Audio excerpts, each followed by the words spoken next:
Қанипа Өмірғалиқызы Бітібаева есімі алтын әріптермен жазылатын ұлы ұстаз.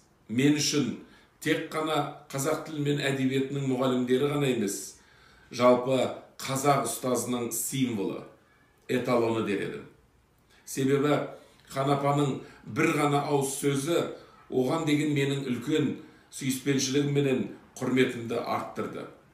Қанапа айтушы еді, егерде маған хан тағын ұсынған болса, мен оған ешқашанда ұстаздық жолымды айырбастамас едім деп.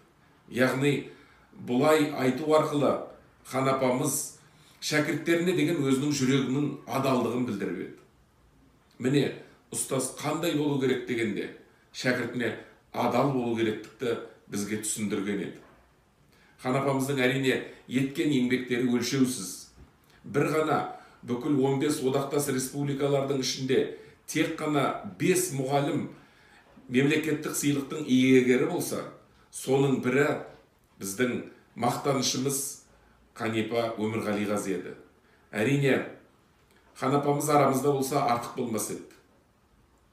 Себебі барлығымыз Қанапа болуға тырыстық. Әрқашанда ұстаз қандай болу керек дегенде біздің сол өлшеушіміз еді, біздің бағдаршамымыз еді. Әрине, арамызда болмағаны өкінішті. Дей тұрғанменен Қанапамыз ұстаздыққа адал, әрбір жанның жүрегінде мәңгі бақи қалғандығына мен сенімдімін. Бүгінгі мереке құтты болсын. Қанапам сияқты ұстаздар, жастар көп болсын деп тілек білдіргім келеді.